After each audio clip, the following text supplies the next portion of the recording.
Hey, what's going on, everybody, and welcome back to the channel for another review. Now we're going to jump into a spoiler review of the new animated anthology series, Star Wars Tales of the Jedi, which is releasing October 26th on Disney Plus. 6 episodes, about 15 minutes each.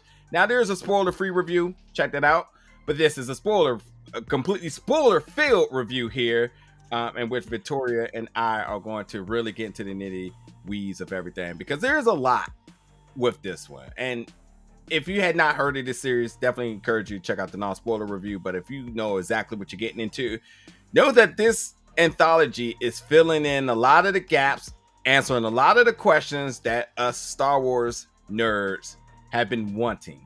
And whether it had been rumors, whether it had just been something completely untouched, I feel like a lot of big answers to things are being answered here, and that's in regards to Ahsoka, that's in regards to Qui-Gon Jinn, that's in regards to Count Dooku, and it's also in regards to another Jedi Master that we had not seen since the prequel trilogy, which is kind of a mind blower, still thinking that, oh wow, I can't believe we're going to go here, and they did. So with that being said, Victoria, let's just start it off very easy. What was the biggest revelation of this series that you just could not believe that they touched up on? It's the one you just mentioned. I mean, can we say it? Let's say it. It's spoilers. So Master everything is being said. Yeah, it's Jedi Master Yaddle. Yaddle, who has been in the background of the Jedi Council for so long. You know, it's wild. And I feel like out of everyone who has sat in that circle, there's one other, but Master Yaddle is probably one of the ones I've wondered the most about, just because she looks to be the same as Yoda.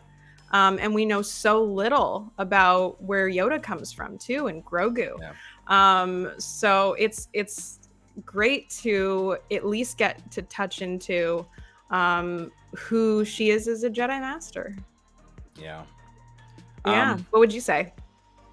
I'm going to piggyback off that one really quick, because I'm going to get like really in the weaves of this, and this obviously is in episode 4, the Sith Lord, where we see Yaddle, and there's a meet between Dooku and obviously in this episode they're looking for what was happening in this episode? I totally slipped my mind. Oh yeah, because in this episode, this is obviously where we see Dooku up to just no good. Like, he's really setting plans for bigger ramifications beyond this, which we'll talk about in a second.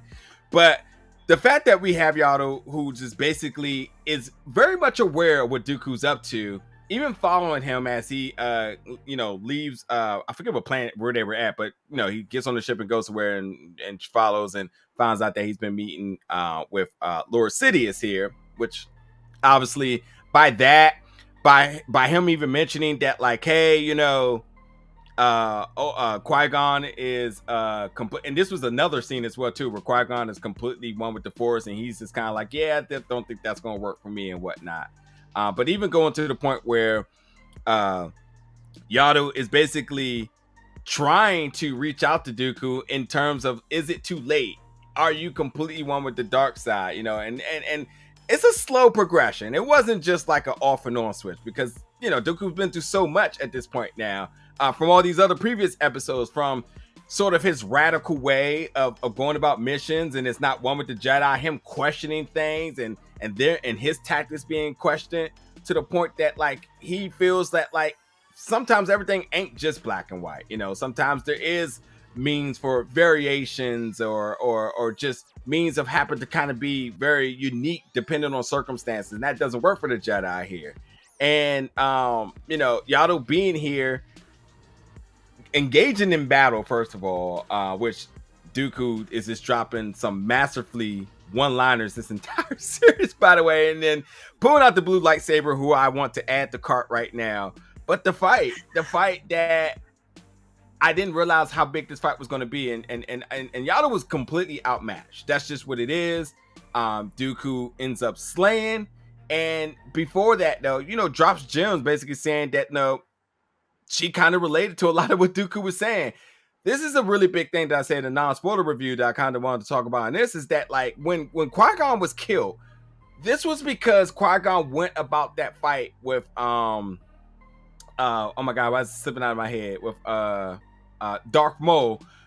He went about with that fight in sense of like, what was the right way to go about with this? What was the Jedi way to go about this? And I think that, like, from his death, which almost everybody agree he did not have to die, which is like a very interesting take here. Because the council didn't take him seriously enough. This threat, they didn't believe that this darkness was back, had returned, and so they just sent him there with his Padawan.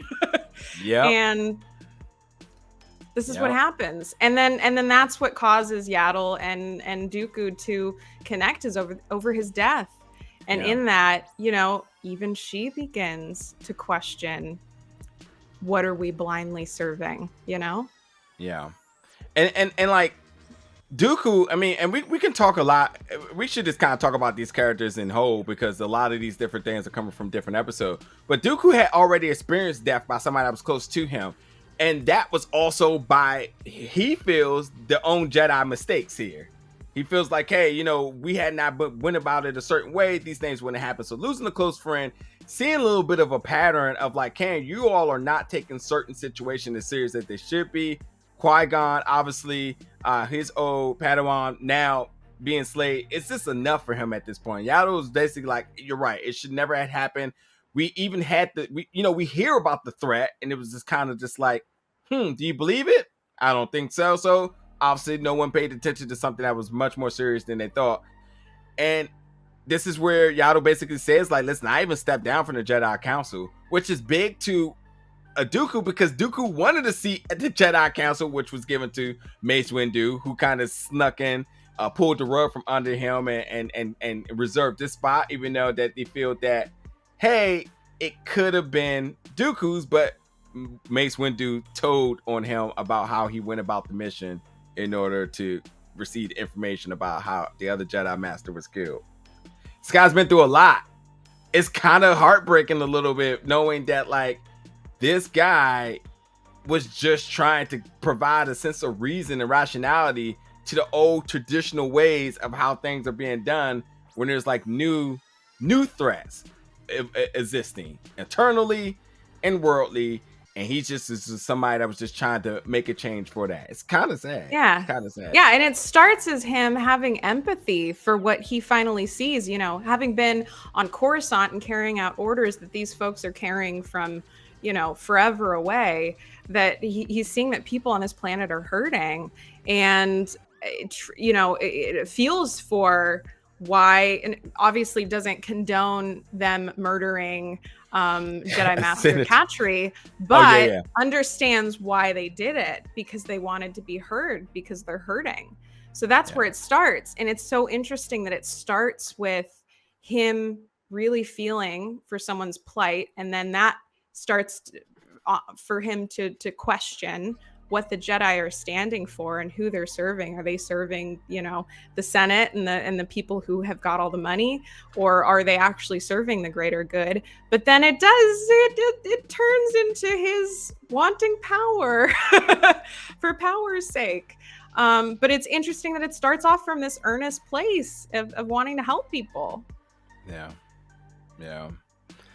I when you talk about him wanting power, I think it gets to a point where it's like he wants power because he knows that power has influence. And if he just continues to go about this route of just kind of being this sort of bystander, it's just like, it's not doing me any good. It hasn't done him any good all this time, and I think that was one of the lead decision to him going to the dark side, because who was basically like, well, if you come to me, I'll give you power. It's like, oh, really?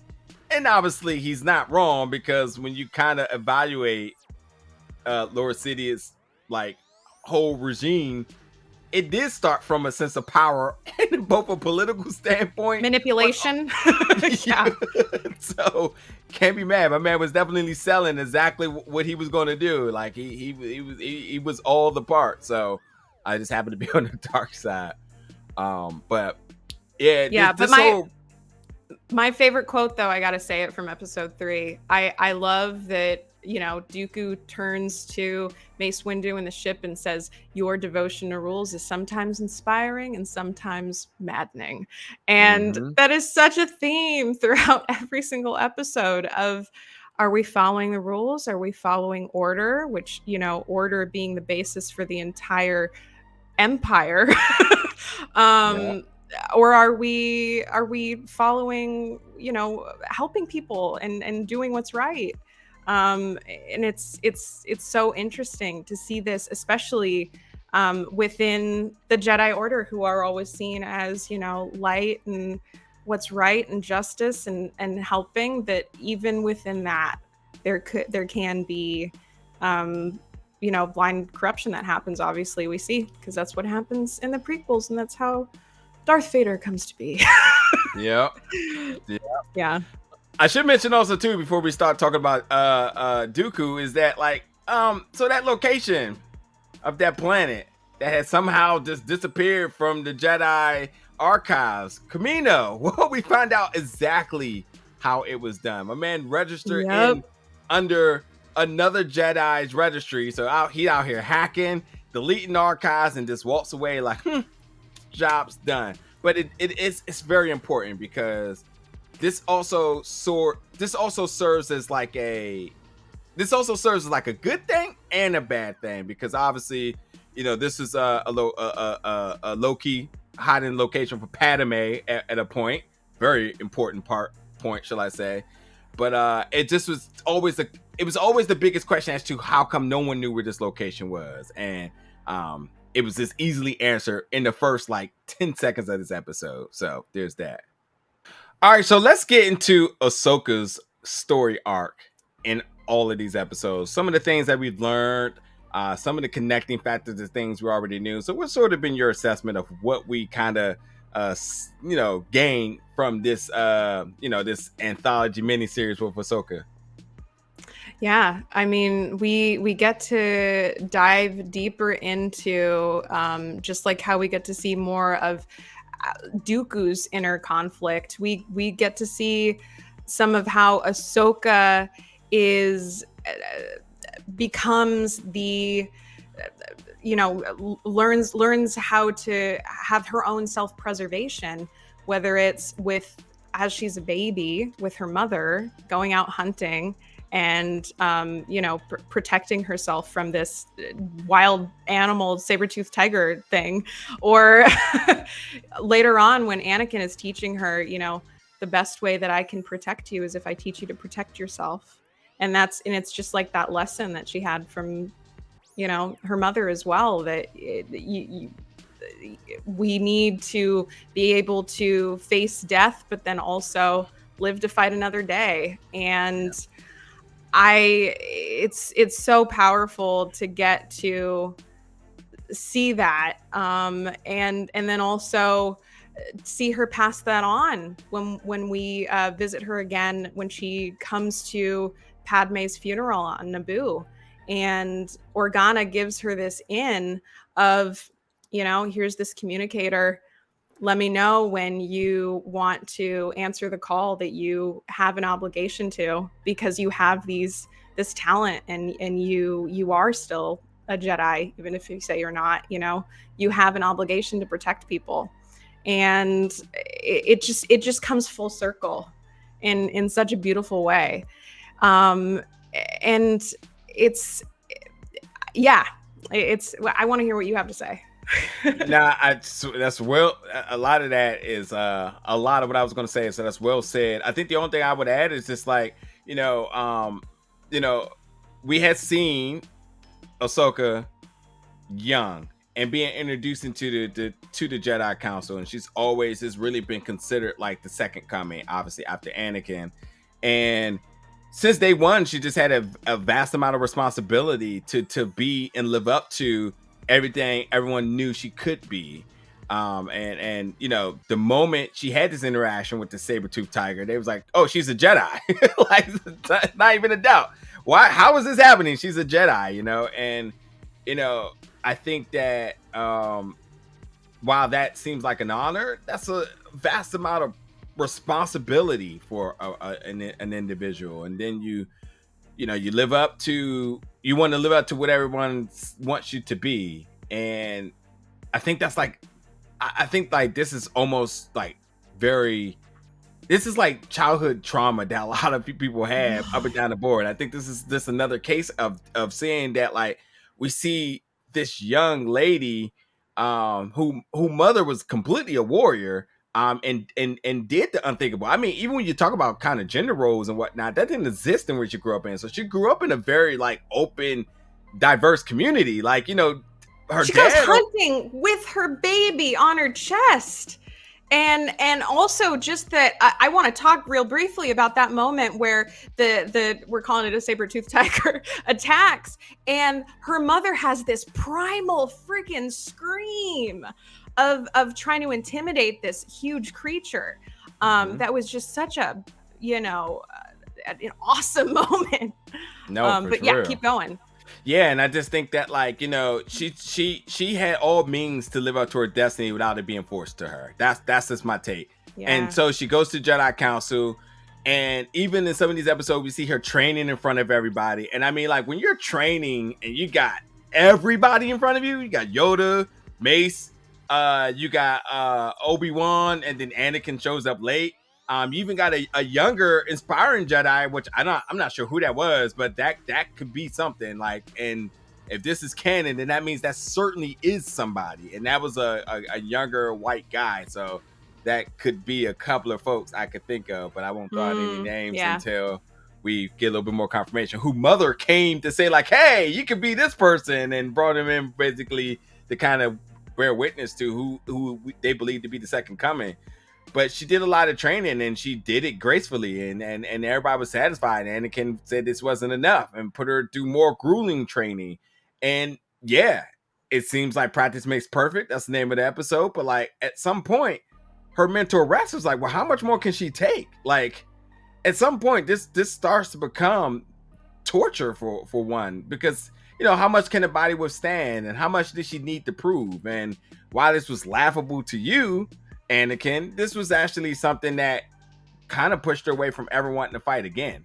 So understanding the moment that, obviously you can say like, oh, well, losing Anakin to Vader, Order 66, or losing so many more of your peers and so much death inside of the whole galaxy definitely was like, okay, she doesn't want to fight no more. But no, I feel like this entire anthology gave us moments in her life where you can say like, oh, this was a part of it. This was a part of it. Why would she want to fight at this point now? It has done nothing but just seems to cause more trouble in her life and more conflict to the place that was supposed to solve the conflict, and you kind of feel bad for her. And I did not think my initial reaction to her not wanting to fight anymore was a result of everything that she had been through that we've seen in this. And I was just kind of just like, wow, like, she's been through a lot. But on a positive note, I absolutely adored her and Rex relationship the entire time in Clone Wars, and just this getting more of it. I was just like, man, Rex is that guy. Always responsibly cared for her. Anakin, but Rex, yeah, get a friend like Rex. That's what I got from that. So. A lot of good stuff there. And should I mention, the reason why she fights with two lightsabers, it wasn't a styling thing. It's because this was the only way she had to learn to fight with two lightsabers, because this is what Anakin deemed for her to be prepared for anything that may happen, because she could not pass the training with just one. So did she learn a skill, or was this pure survival? And that is like a kind of a questionable thing. And I'm just like, dang, like, I do love both of her hills. I got the first set. But besides it just being the uniqueness to every Jedi having their own little aesthetic, this was kind of like a defensive style, right? Like, more defensive than it's like the two lightsabers, one in each hand, is a bit more defensive than a double-sided, which is you're there to do damage, Yeah. But there's understanding that's kind of how they got to the decision of, because you see her training with one. Oh, there's two.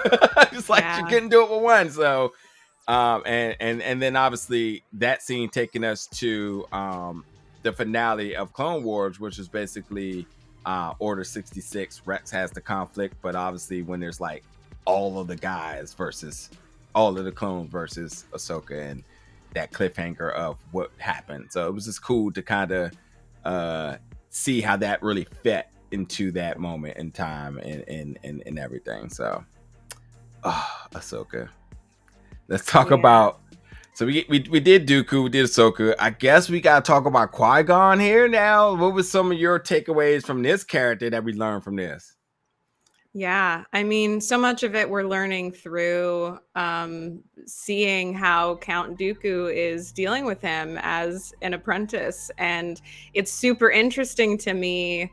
I'll mention it one more time. I mentioned in the spoiler-free review, me having read Master and Apprentice, which is one of my favorite Star Wars novels of the canon novels, and seeing the relationship between Obi-Wan and Qui-Gon, it being, okay, intuition versus following the rules. And we see Count Dooku following his intuition. Okay, there's this guy who, yeah, we came here to help him and his son, but now that I see his son's fine, there's something wrong here, and I'm going to take out who the real bad guy is to me, you know? But then Qui-Gon is there still kind of trying to hold on to the order, and these are the rules. This is the mission we were given. What are we doing? So I thought that was it's super interesting to see how that, you know, informs how Qui-Gon acts later on in life, which is following what his own voice inside of him is telling him to do and going with his gut. You know, which ultimately, if we think about it, in the argument later on with Yaddle and Dooku, is that, you know, Qui-Gon following what the Jedi Order told him to do is what got him killed. So I just love how much more we're getting into that, because it did. And I think we've talked, you and I have talked about this before, about how, you know, you talk about it, but what you thought Qui-Gon's death might have meant before versus now. Yeah, because Qui-Gon death and the Phantom Menace was just kind of just like oh, well, he was outclassed. And to me, it felt like and this sort of kind of is like a mirror of when Obi-Wan died to Luke, where it was just like, well, if I die, this may make the next person better. This is kind of like I mean, to be honest, when you think about Ahsoka's upbringing, her mom was like, you need to see death, and surely that makes you stronger. And I think this is maybe a tactic of them saying, well, if you see me die, this will make you stronger in the way of the Force. This has been sort of a reoccurring theme, it seems to be. I think Ahsoka mom didn't know that was happening, but I think that was sort of just the practices of that village, in terms of like, seeing death makes you, I guess, appreciate living or light or life even more. And I thought that Qui-Gon losing to and why do I keep forget his name? Darth Maul. Yeah. Darth Maul, thank you.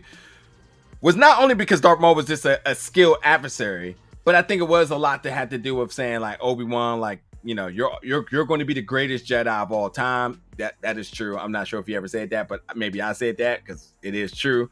But I think it had to happen that way. And I thought it was just like, okay, well, he's dead. Next man up. So now being Team B. But it wasn't. This was a lot more than that. This death was almost like, this is going to sound completely like radical or just wild here. But this death kind of comes across like a political statement of some sort. Like they didn't hold him up to that fashion. That wasn't his responsibility. But his death completely changed everything, where it was just enough conflict of folks saying, I may not agree with how we go about things, and you know, the traditional way of how we doing about things isn't saving folks and whatnot. And I think this was a moment of folks now drawing the line and saying, what side are you on here? You know, what's going to prevent these things from happening? And like, if you listen to what I'm saying, this mirrors a lot of things that kind of happens in society, where folks saying, we're tired of certain things in action is happening. Now we need to make change. And this really, really made you understood why you had people like Dooku who went to the dark side, But did he go to the dark side because it was by force, or was it because he was left with no other options? Because what you were learning one way wasn't actually working. So now you're figuring out, well, what am I going to have to do to make change, to gain the power or the platform in order to do what I have to do? Or do I just sit here and just let one after the next after the next? And I think Yaddle is another example of saying like, hey, he didn't have to die. This could be completely prevented if we just had a listen. I think if we had more time here, we can just go down the line of other things that were, if the Jedi just had a listen, we wouldn't have these problems here. Yeah. So, I feel like Dooku's whole journey can be summarized in a quote from episode 3 Choices, which there's some heavy foreshadowing here, which he says, make sure your people don't lose heart and evolve. It's the only way you'll truly have victory. I say that for all of us. And it's what comes up when Anakin and Sidious are together with Dooku in that hall before Dooku's demise, where Dooku actually comes back to his heart. He comes back to his heart, and then Anakin's test of faith is that he's got to kill him. Yeah. So it's full circle. Yeah. So Qui-Gon's death was a lot more than just him losing the fight. This was like the spark that lit the fire under a lot of Jedis, is saying like, we have to figure out how to prevent these things from happening. They just didn't have a lot of time to capitalize off of this because Order 66 was right around the corner. So like, it was just a matter of like, and obviously some other political changes within the Senate also, shortened their time to kind of figure out, how they were going to respond to these certain actions happening. But like, this is the biggest thing, is that Qui-Gon's death was a chain reaction for a lot of other different things. It was a chain reaction to Obi-Wan becoming the greatest Jedi of all time. It's a chain reaction to creating doubt in Dooku. It is a reflection of Dooku and Yaddle's death, which was, as you said, the reflection of Anakin and Dooku moment and the moment of truth. I think like you can even go back and kind of say like, this is also a testament to Mace Windu and Sidious, where he's just like, I'm gonna turn you in, sir. If you had just listened to Dooku, a lot of things would have never happened. Wouldn't have had a Darth Vader. It just would have never happened if you just had to listen to your one guy and said, listen, sometimes you got to do what you have to do. You know what I mean? And I just think that it's just crazy to think that like how that one death that just, at a point, I just felt like, oh man, we just lost the character so early. Like, dang, Liam Neeson's so quickly dead. Like, that sucks. And then it's like, oh, well, this actually is because it was telling for a lot of things to come. So that was interesting. I definitely appreciated like the story that was being told. And again, these are anthologies. So like these episodes aren't happening in order, but yet they are happening in timeline order at different parts of the timeline. But it just shows you just like how instead of you having to connect the dots, they put them together for you to say like, you realize that like episode 4, what happened in episode 4 is a complete reaction to episode 5, even though they were kind of parts away, as Qui-Gon is older. Was it 3 to 4? Yeah, Qui-Gon's older in episode 4. Yeah. From 3 to 4, Qui-Gon's older. We see Qui-Gon younger. Bear witness to what Dooku, who did not age at all, by the way. Slightly. Yeah. So yeah. Anybody else we need to cover? Because those were the main 3 characters that focused in Tales of the Jedi. The characters that that had a lot of questions revolved around them. We didn't get anything new from Obi-Wan. Plus, we got a lot of what we did not know about Obi-Wan in novels, but also in the series that just happened. Not anything from Anakin, because Anakin obviously is all of Clone Wars.